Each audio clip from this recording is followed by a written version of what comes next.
एक बादशाह और गूंगे फ़कीर में गहरी मित्रता थी। बादशाह फ़कीर से अपने दिल की हर बात कहता और फ़कीर मुस्कुराते हुए सुनता। बादशाह को उसका साथ इतना भाने लगा कि उसने उसकी रहने की व्यवस्था अपने महल में ही करवा दी थी। फ़कीर राजा के साथ महल में रहने लगा। कुछ समय गुजरता गया और राजा का उसके प्रति प्रेम बढ़ता गया। एक दिन बादशाह अपने काफिले के साथ राज्य भ्रमण पर निकला। फ़कीर भी उसके साथ था। शाम को वे राज्य के अंतिम छोर तक के गांवों की स्थिति जानकर वापस लौट रहे थे। रास्ते में घना जंगल पड़ा। बादशाह का काफिला रास्ता भटक गया। बादशाह ने अपने सारे सैनिकों को रास्ता ढूंढने के लिए चारों दिशाओं में भेज दिया और खुद फ़कीर के साथ एक पेड़ के नीचे सुस्ताने लगा। उसी पेड़ पर एक फल लगा हुआ था। बादशाह और फ़कीर दोनों भूखे थे। बादशाह ने पेड़ पर चढ़कर फल तोड़ लिया और उसके 6 टुकड़े कर दिए, 3 अपने लिए और 3 फ़कीर के लिए। अपनी आदत के अनुसार उसने पहला टुकड़ा फ़कीर को दिया। फ़कीर फल खाकर मुस्कुराया और अपना हाथ आगे बढ़ा दिया। बादशाह ने दूसरा टुकड़ा भी फ़कीर को दे दिया। फ़कीर फल खाकर मुस्कुराया और फिर से अपना हाथ आगे कर दिया। राजा ने उसे तीसरा टुकड़ा भी दे दिया।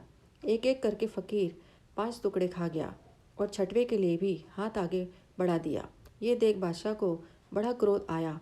वह बोला, ये मेरा तुम्हारे प्रति प्रेम है कि मैं तुम्हें अपने महल में अपने साथ रखता हूँ, हर सुख सुविधा तुम्हें मुहैया करवाता हूँ, पर आज मुझे पता चल गया कि तुम्हारे दिल में मेरे लिए जरा भी प्रेम नहीं है।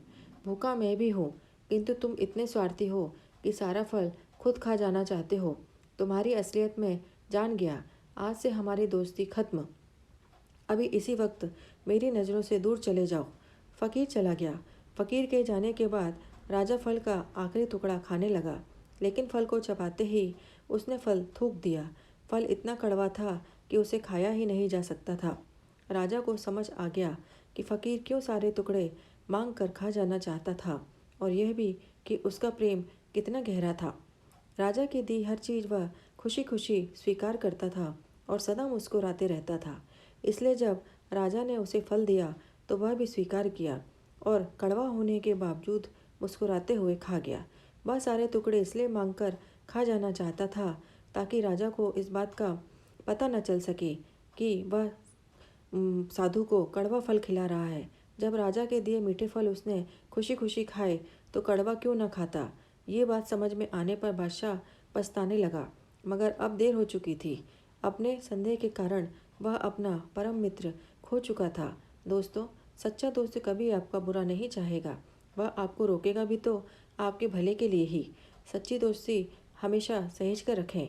दोस्तों के फल में संदेह का कीड़ा लग जाए तो उसे खराब होते देर नहीं लगती।